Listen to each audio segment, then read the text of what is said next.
Bueno, ante algunas preguntas que es lógicas porque ha sido todo esto un terremoto, tengo que decir algunas palabras, no puedo callar.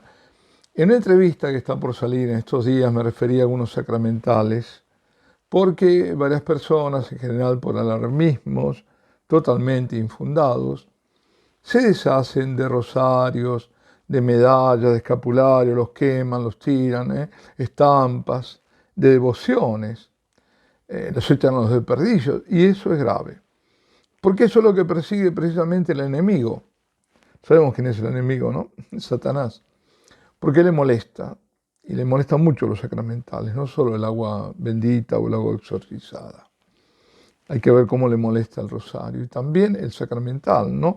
No solo el rosario que se reza, sino el material, la corona del rosario, cuando está, por supuesto, bendecida. La insidia diabólica es hacerles creer a las personas que hay maleficios ocultos. Y sobre esto no hablaré ahora, ya dije, está en una entrevista que después la pondremos también en el canal. Pero sí sobre un sacramental en particular al que se quiere corromper. Bueno, ante todo hay que decir, vamos a hablar un poquito de los sacramentales, ¿no? Que por medio de los sacramentales se reciben gracias. Se reciben gracias, claro. En la medida en que la persona participe, esté disponible a esas gracias, ¿no? Por ejemplo, gracias como protección, bendición de Dios, otras también. Suelen formar parte estos sacramentales de ritos de bendición, sobre todo y de consagración. Cuando digo ritos, digo por ejemplo consagración, que es de un altar, esos son sacramentales, hay todo un ritual, pero no siempre, ¿no? Es decir, cuando digo ritos no solo me refiero a publicados en rituales. Por ejemplo, Padre, bendígame esta medallita. Bueno, esa bendición del sacerdote, con la fórmula espontánea que en ese momento da, del momento, convierte esa medallita de metal bendecida en un sacramental. Está bendecida ya. Los sacramentales se diferencian de los sacramentos que no son vehículos de la gracia santificante. Los sacramentos, en cambio, sí, son necesarios para la salvación, son instrumentos, son medios de salvación, de los que dispone la Iglesia. Pero es la única que además dispone de eso. La Iglesia católica, bueno, la Iglesia ortodoxa también tiene los sacramentos, ¿no? Que además están definidos en 7. En cambio, el número de sacramentales es un número indefinido. Pero, por otra parte, los sacramentales, al igual que los sacramentos, son signos sagrados que producen efectos, sobre todo de orden espiritual. Esos efectos dependen de la participación de quien los recibe. Si, por ejemplo, para dar un ejemplo, alguien usa un rosario, un escapulario, como amuleto, lo pone en el coche, se lo pone qué sé yo, en ese caso no habrá gracia que contribuya a la santificación, porque es una superstición. Los sacramentos confieren las gracias, se dice, esto viene del Concilio de Trento, ex opera operato. ¿Qué quiere decir ex opera operato? De la obra obrada en sí misma. Es decir, por el solo hecho de ser administrados los sacramentos, ya que actúa en ellos Cristo mismo, es Cristo, la acción de Cristo. Ahí está. Es decir, el niño que recién nacido, que recibe el bautismo, no tiene por ahí ni conciencia que está recibiendo bautismo. Sin embargo, el bautismo lo recibe y ya es incorporado a la Iglesia y recibe el Espíritu Santo, la filiación de Dios, las virtudes teologales, etc., ¿no?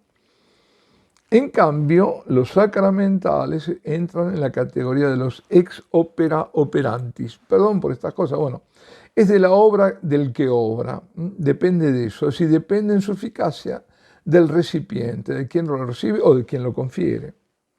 Muchos de los sacramentales, ellos se encuentran en el ritual romano y el pontifical romano. Y ejemplos de ellos son el rito de exorcismo, por ejemplo. Es un sacramental, el escapulario, que se impone una sola vez, etc. Los sacramentales están destinados a santificar la vida ordinaria de cada día, ¿eh? Y ahora empezamos a entrar en tema. Por tanto, si se trata de personas, estas los piden los sacramentales para poder ser santos, ¿eh? Es incongruente que se pida, que se bendiga una situación de pecado. Es incongruente. En todo caso, lo que cabe es que pidan oraciones para salir de esa situación pecaminosa. Es decir, se ora y se suplica oraciones. Mira, yo estoy en esta situación, yo no quiero. Esto es contra mi naturaleza y yo quiero salir de esto. Y eso lo he visto muchas veces. Lo he visto muchas veces y yo rezo por esas personas. Esas personas están padeciendo eso y piden oraciones. Y uno, claro, que tiene que acercarse con todo, ¿no? Digo esto último porque, como todos saben, ya se están dando cuenta a qué me refiero, acaba de salir una declaración de la doctrina de la fe que se dio en llamar fiducia supplicans, o supplicans, fiducia o fiducia supplicans, es decir, confianza suplicante.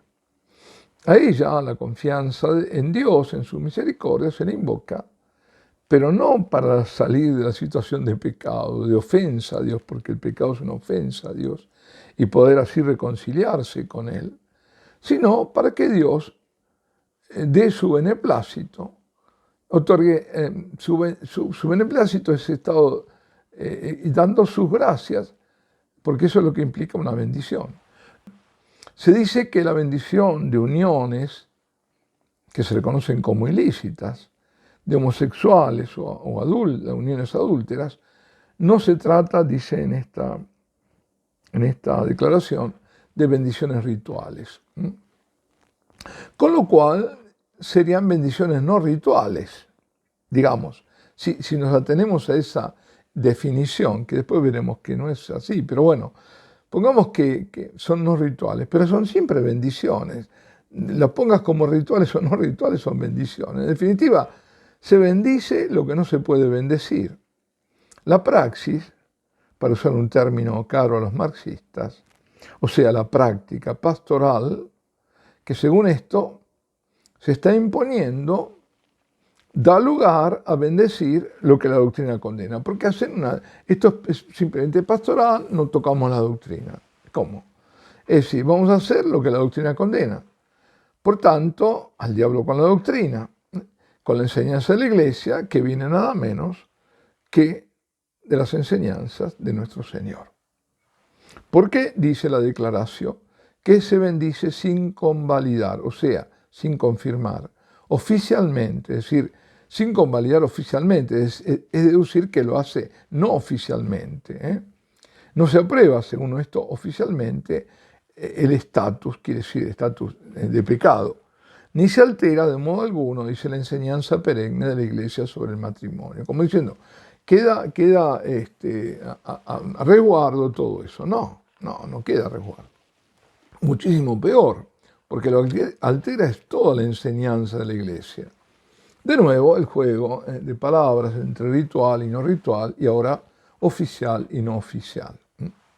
Y en el punto 11, yo no voy a analizar todo, simplemente toqué así, ¿no? Se reconoce que la Iglesia no tiene potestad para conferir su bendición litúrgica cuando a través de ella puede legitimar moralmente una unión que no es matrimonial. Claro, pero se infiere que si no se puede bendecir litúrgicamente, y por litúrgicamente querrá decir de acuerdo a un ritual confeccionado para el caso o inserto en un bendicional, no puede hacerse ninguna bendición. Si no puede hacer litúrgicamente, tampoco puede hacerla. De otro modo, la propuesta es hacer trampas, nada menos que a Dios. Y en esto viene muy al caso lo que Dios dice por boca del profeta Malaquías, cuando dice, esto es lo que os mando, sacerdotes. Si no escucháis, si no ponéis todo vuestro corazón en glorificar mi nombre, dice el Señor del universo, os enviaré la maldición y maldeciré vuestra bendición. Esto es tremendo. Quiere decir que yo no puedo hacer trampa. Si yo bendigo lo que no puedo bendecir, se me va a maldecir esa bendición. Esto está en Malaquías, capítulo 2, versículos 1 y comienzo del 2.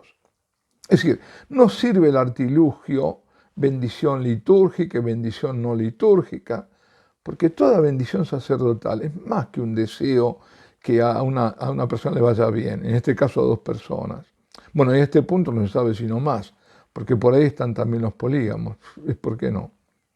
Es absolutamente incongruente de por sí, porque a nadie que esté en pecado le puede ir bien. Más aún, si muere en esa situación de pecado mortal sin arrepentirse y enmendar, si es que puede enmendar, le espera el infierno. Esto es tremendo. Es decir, digo que implica más que un deseo que le vaya bien, sino que al pedir la bendición lo que se suplica son los beneficios de Dios, las gracias de Dios. Y puede dar beneficios Dios, a quienes para Él cometen abominaciones. Bueno, no vale la pena analizar toda la declaración cuando ya hace parte de premisas falsas y de sofismas. ¿Qué es un sofisma? Bueno, es un argumento falso con apariencia de verdad. Ya los teólogos se están encargando de rebatir este despropósito. Y digo despropósito para calificarlo suavemente. Pero lo que importa son los efectos, eso es lo que debe preocupar. Y entre ellos está el daño que se deriva del ataque a lo más importante, es decir, la suprema ley de la Iglesia. ¿Cuál es? La salvación de las almas. Damnatio anime. Se le está diciendo a todos que el mal no es tan mal después de todo, que puede llegar a ser un bien, que pecado no es pecado y que no hace falta enmendar nada ni cambiar nada porque Dios te perdona igualmente. O que no le importa, o que le es indiferente, qué sé yo. Como siempre, la gracia de Dios para vivir como Él nos manda, vivir realmente como Él nos manda vivir, está totalmente ausente. Y esto y decir que Jesucristo, que nos trae la gracia, está ausente, es lo mismo. ¿Ves? Ahora lo admite la Iglesia, no es pecado. Por fin se ponen a tono con el mundo. Así van a decir los que ni piensan en conversión, pero irritando y mofándose de los verdaderos fieles. O sea, es el triunfo del mundo, la victoria dada al enemigo de las almas. Pero lo peor es la perdición de las almas.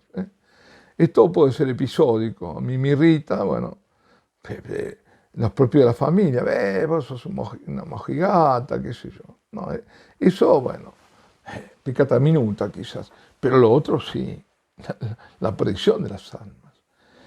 Y luego otro efecto devastador es la ulterior quiebra de la unidad de la Iglesia. Ya estaban quienes igualmente bendecían lo que bendecir no se puede, ¿no? Eso ya, los alemanes sin ir más lejos. Y ahora los obispos austríacos, nos acabamos de enterar, también se unen a la corriente de apostasía. Hay que decir que ya con Amoris Laetitia estaba rota la unidad. Recuerden la conferencia episcopal canadiense y la alemana y otras por los sacramentos dados a los que viven como marido y mujer sin serlo, mientras la conferencia episcopal polaca estaba en contra, y alguna otra, ¿no? Bueno, esto ahora es un avance ¿hacia dónde? Hacia el abismo. Y temo que al no haber posiciones claras entre los obispos, muchas conferencias episcopales no se expidan, callen, y seguirán los malabarismos, las demostraciones de la cuadratura del círculo, para no decir lo que hay que decir. Lo que aceptando herejías rompen la unidad de la Iglesia, también lo hacen con la santidad de la Iglesia y la catolicidad de la Iglesia. Y también la apostolicidad. Y faltándoles esas notas características, que es una, santa, católica y apostólica, no son iglesia, aunque quieran mantener el nombre. Bueno, ¿qué podemos decir? Que en medio de la oscuridad se está viendo la luz. Y alabado sea Jesucristo, Maranatá.